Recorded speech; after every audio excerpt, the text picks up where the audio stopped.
اللهم صل وسلم وبارك على سيدنا محمد. حبايبي اخباركم ايه؟ انا ولا عزت ورجعت لكم بوصفه جديده. تعالوا نشوف هنعمل بقى وصفتين للفراخ تحفه جدا. هنعمل اجنحه الدجاج بصوص البافلو حلوه قوي، وهنعمل كمان دبابيس كنتاكي المقرمشه. انا عملتها معاكم بكذا طريقه، بس الطريقه دي برضو حلوه قوي، وكنت مقدماهم كمان مع رز ريزو. تعالوا نشوف هنعملهم ازاي، بس ما ننساش اللايك والشير والاشتراك في القناه. اول حاجه انا كان عندي دبابيس واجنحه، بدات طبعا حطيتهم في محلول نقع كده، وهبتدي اقطعهم واشكلهم. الوصفتين دول بجد الولاد هيحبوهم جدا جدا جدا، وسهلين قوي، ما فيهمش يعني يعني حاجات مكلكعه ولا اي حاجه. هبتدي افصل الجزء اللي ملوش لازمه ده في الجناح، واقسم بقى الجناح عن الكتف. تمام. تمام، زي ما انتم شايفين كده. طبعا بكون غسلام كويس بقى بليمون وكده ومظبطاه. بدات بقى اطلع الدبابيس لوحدها والاجنحه لوحدها. دي الدبابيس اهي زي ما انتم شايفين كده اهي، وده كمان دبوس. تمام. هنبتدي بقى نعمل الأجنحة غسلناها كويس ونشفناها بمناديل كده ورقية، وهنبتدي بقى نعملها التتبيلة بتاعتها. أول حاجة إن أنا هجيب معلقتين دقيق. تمام، معلقتين دقيق، وهحط عليهم شوية فلفل أسود وشوية ملح وشوية بابريكا. بس كده، يعني سهلة جدا. دول كانوا أقل من كيلو أجنحة، يعني ما يكملوش كيلو. يبقى معلقتين دقيق حطينا عليهم شوية بابريكا وملح وفلفل، وخلطناهم ايه مع الأجنحة كده، يعني عملنا لهم طبقة خفيفة كده عليه.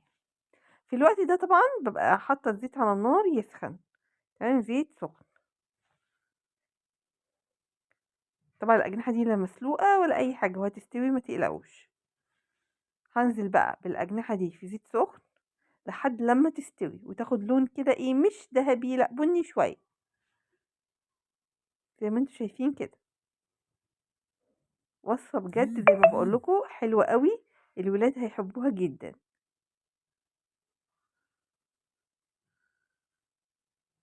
تمام. ننزل واحدة واحدة كده عشان ايه الزيت ما يبردش. بعد كده بخلي النار يعني ايه وسط، شايفينهم هم لحد لما يستوي. بعد كده بقى هبتدي اجهز الصوص. الصوص بحط معلقتين زبدة حلوين. تمام، ده صوص البافلو. هنزل عليهم بنص كوباية كاتشب بعد ما تسيح الزبدة كده. هنزل عليهم بنص كوباية كاتشب. تمام. وبعدين هحط عليهم كمان ملح وفلفل وبابريكا وسنة شطة، وهحط عليهم كمان بهارات عطرية اللي هي زي زعتر او روزماري اللي انا حباه، وهقلبهم كويس. اسيبهم يغلوا مع بعض كده ويندمجوا وخلاص. الوصفة الاولانية سهلة جدا، ما فيهاش اي حاجة.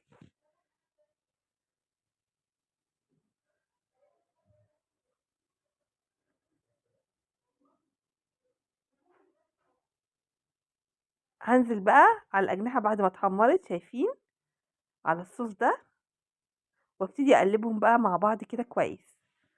وخلاص هطفي النار بقى، مش محتاجة حاجة تاني. هجيب حاجة تانية اقلب بيها، اقلبه كده من فوق ومن تحت واغرقها بالصوص. الاكلة دي ممكن لوحدها مع شوية رز وخلاص، يعني تحفة. ساعات مطاعم البيتزا بتعملها جنب البيتزا. هنزل بقى في الطبق بتاعي.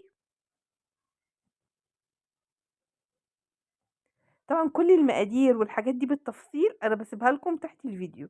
اوكي، يعني لو في حاجة فاتتكم هتلاقيها مكتوبة كلها بالتفاصيل، يعني حتى لو غلطت في حاجة هتلاقيها مكتوبة تحت صح. هرش عليهم كمان رشة سمسم كده للتجميل عشان يبقى شكلهم حلو. شايفين، حلوة قوي وريحتها تحفة، كان طعمها جميل جدا.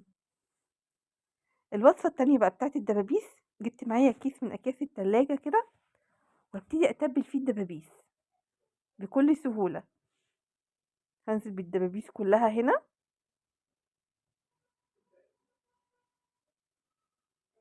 بصوا بقى، وصفة سهلة جميلة، بس هي ممكن يكون فيها عيب واحد هقولك عليه، لو انتي مش عايزة إيه تعمليه. يعني هي ما فيهاش اي عيوب، بس ايه، فيها تركة كده هقولك عليها بس قدام شوية. تمام. هنزل بقى بمعلقتين شطة كبار، ومعلقة توم بودرة، ومعلقة ملح. تمام. مفيش اسهل من كده برضو. ما تخافيش، الشطة مش هتخليها مشطشطة قوي، مش هتخليها مشطشطة قوي، هتخافي تبقى فيها لسعة بسيطة قوي يعني. هتحسي بالشطة بسيط ليه، لاني انا هحط عليهم كمان كوباية مية، كوباية مية عادية. تمام. لو انت عايزاها مشطشطة قوي بتقللي كمية المية دي خالص، بتخليهم يعني ربع كوباية مية لو انت عايزة تحسي بالشطة. لكن طول ما هي فيها عليها كوباية مية كده، ده كيلو دبابيس. وهربطهم كويس بعد ما اخلطهم، واحطهم في التلاجة لمدة اقل حاجة ساعتين. تمام. تمام. وصفة والله العظيم طعم كنتاكي، ويعني اي محل فرايد تشيكن بالظبط هو.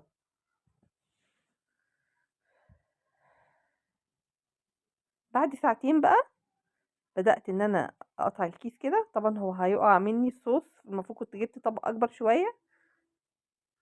بس طبعا هتلافى كل ده، وابتدي امسح الدنيا. بعدين بقى بكون مجهزة كوباية فيها مية متلجة، او طبق فيه مية متلجة، وكوبايتين دقيق. هحط عليهم ايه، هحط عليهم معلقة ملح كبيرة، وفلفل اسود، وحط عليهم نص معلقة كمون. هتستغربوا الكمون، بس هي فعلا تحفة. تحفة، اعمل وصفة زي ما بقولك كده بالظبط. انا كنت مستغربة الكمون زي قلت يعني غريبة الكمون على الفراخ، بس بصراحة طلع خطيرة. هطلع بقى الفراخ من التتبيلة، احطها فين، احطها في الدقيق اللي انا تبلته. انا عملت قطعتين بقطعتين، المفروض اقلبهم في الدقيق كده 10 قلبات بالظبط. هوريكي ازاي طريقة تقليب. طبعا انا الطريقة دي انا جبتها من على اليوتيوب وقلت انفذها. تمام. اهي قلبتها كده 10 تقليبات. وبعدين هقوم مطلعاها في المية المتلجة، يا دوبك انزلها واشيلها، مش بسيبها كتير عشان ما تعملش طبقة قاسية قوي. يا دوبك دخلتها وطلعتها على طول. والتانية نفس الكلام. بصوا يا دوبك، وارجعها تاني للدقيق، اقلبها كمان 10 تقليبات. هعد كده وانا بقلب. تمام. وبس كده. هنفضها من الدقيق. وطبعا بكون مشغله الزيت برضو، زيت غزير سخن. ومجرد ما بتنزل فيه الفراخ شويه بقى ايه، بخلي الحراره وسط.